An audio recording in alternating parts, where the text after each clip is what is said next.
Revelation chapter 9. Then the fifth angel sounded. So remember that we're in this progression, and I believe it's chronological in terms of the seven seals, and then the seventh seal opens up the seven trumpets, and then the seventh trumpet opens up the seven bowls. And so now we're in the middle of the trumpets here, and we get to this verse. It says, then the fifth angel sounded. Sounded what? Sounded the trumpet, the fifth trumpet. So the fifth angel sounded, and I saw a star fallen from heaven to the earth. To him, notice this says to him. So stars, we've seen, can be angels. Stars can be men, like we saw in chapter 1, right to the angels, and chapters 2 and 3 to the angel of the church. And we believe that those messengers are actually the bishops or the overseers. We might call them today pastors of the churches of those cities. Or it can be a combination of these things. But this says, the fifth angel sounded, and I saw a star fallen from heaven to the earth. To him, to the star, was given, so we believe this is an angel, to him was given the key to the bottomless pit. Is there really a bottomless pit? That's not just a metaphor. There really is a bottomless pit. And this angel, to him was given the key to the bottomless pit, and he opened the bottomless pit, and smoke arose out of the pit like the smoke out of a great furnace. Now watch this.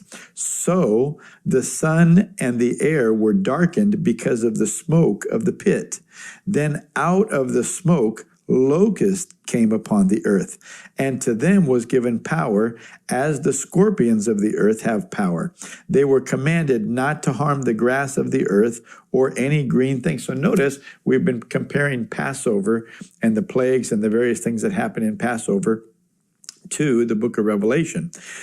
And in the book of Revelation, one of the plagues was locust, you remember, and the locust just devoured all of the plant life, all of the vegetation and such. Well, here, these locusts came out of the bottomless pit, and they were commanded not to harm any of the vegetation at all. It says, and to them was given power as the scorpions have power. So sting. To sting. Verse 4, they were commanded not to harm the grass of the earth or any green thing or any tree, but only those men who do not have the seal of God on their foreheads.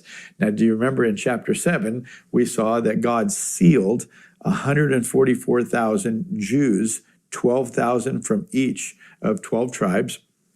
And then it talks about this great multitude that came out of the tribulation. And so that's chapter 7 is something of an excursus. It's like an appendix. It's like a section that has other information that add to the understanding of the flow of the text.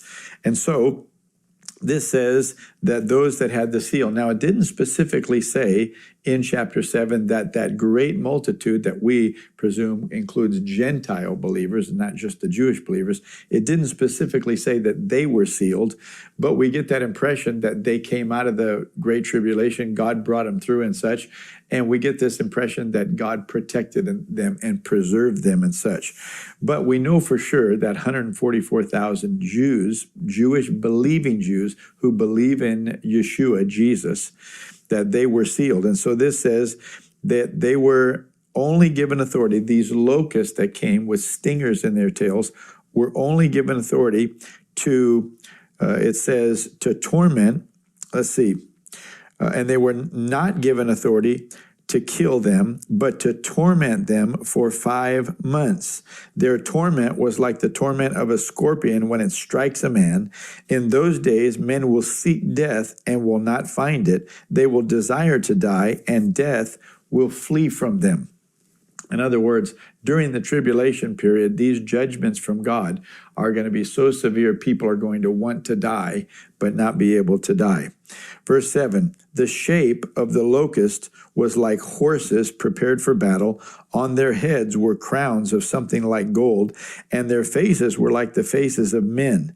They had hair like women's hair, and their teeth were like lions' teeth.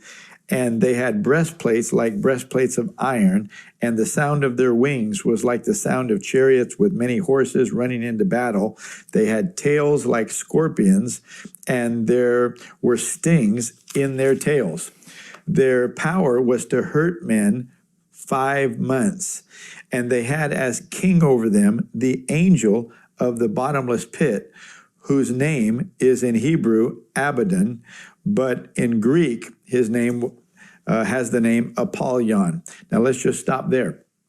So notice this fifth angel, the fifth trumpet blows, and this star comes from heaven to earth, who is an angel that has been given the key to the bottomless pit, and opens up the bottomless pit, and all these locusts come out with tails to sting like scorpions, and the ability to torment men for 5 months. Now, are these real locusts?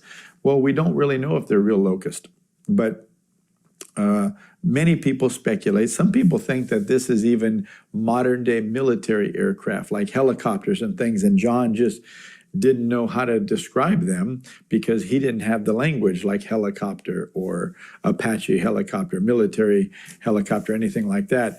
But some people speculate that John was seeing this modern day warfare that was happening, but he described it in terms that he understood and that the first century church would understand.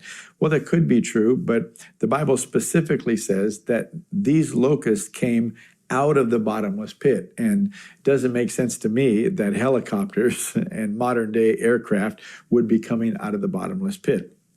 Seems to me like this may very well be something demonic, demons that are coming out. And these are demons that have these shapes and such, and these abilities that they've been given specifically for this time to torment people. And notice, for 5 months. I mean, it's all timed out. These judgments are happening. They've been designed by God very intentionally. So look at verse 12. One woe is past. Behold, still 2 more woes are coming after these things.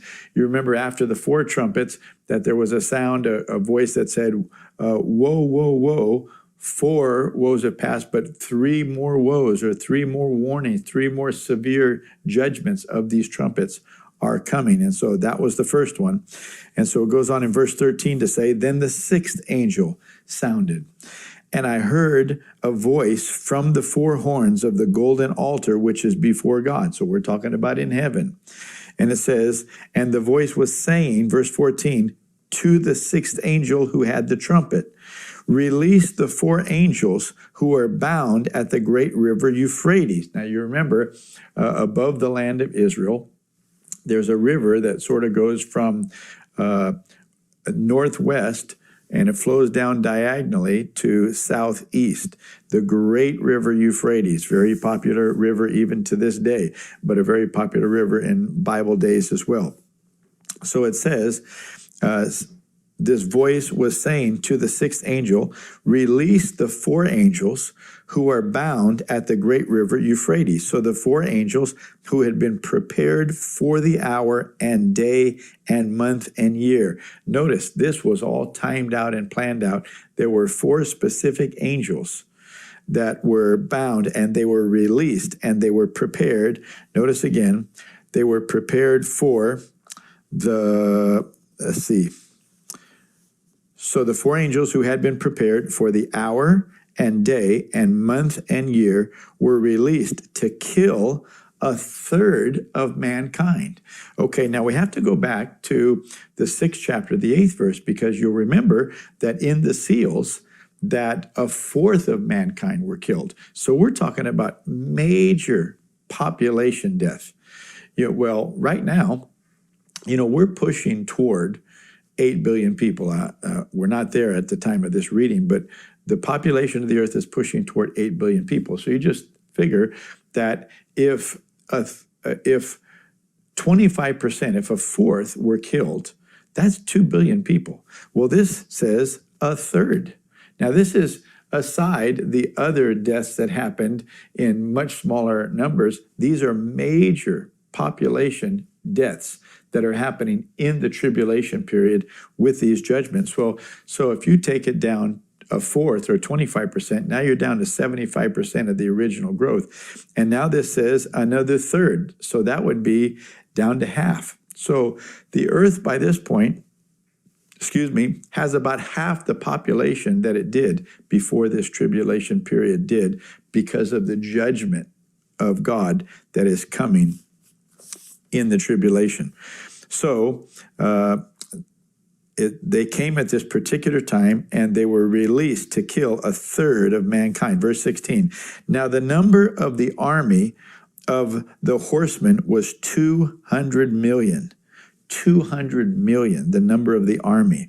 Now, some people have differing views on this, whether this is a real army of human beings that is now going to march and come across the river Euphrates, or whether these are symbolic, this number is symbolic, or whether these are spiritual beings, in other words, demonic forces and such. But nonetheless, let's just take them for now as if this is a literal army of 200 million. By the way, I mean, decades ago, China boasted of a 200 million army, mass army that they had. And this was decades ago. And of course, their population would support that.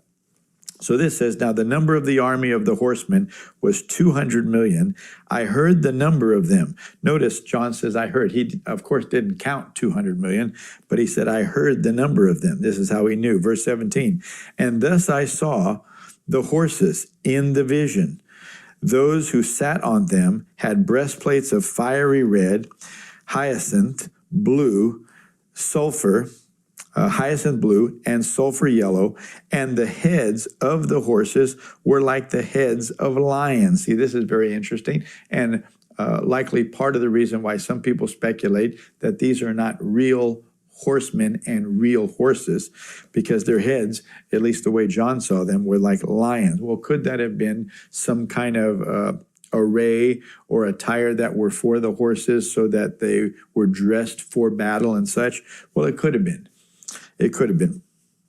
So he goes on to say that their heads were like the heads of lions, and out of their mouths came fire, smoke, and brimstone. Well, this is a pretty interesting horse. Verse 18, by these 3 plagues and a third of mankind was killed. This is the third we were talking about.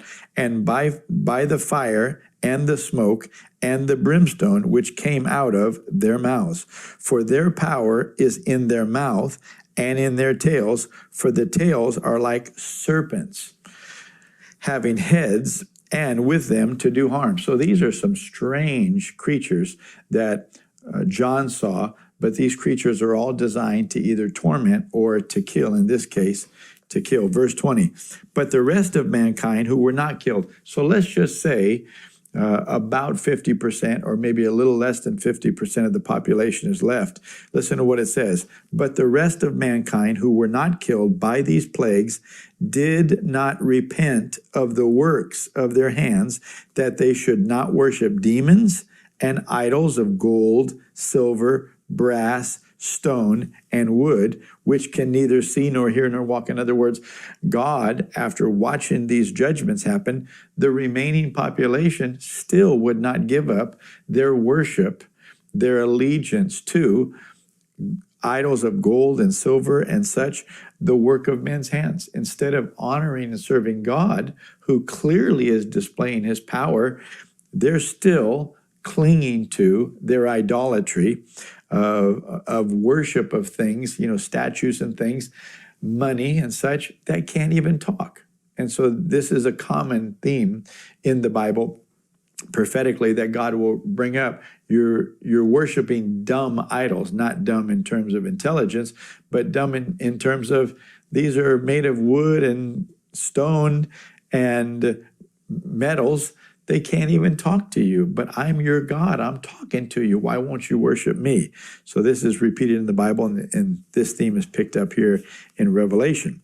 So it says, which can neither see nor hear nor walk. Verse 21, and they did not repent of their murders or their sorceries or their sexual immoralities or their thefts.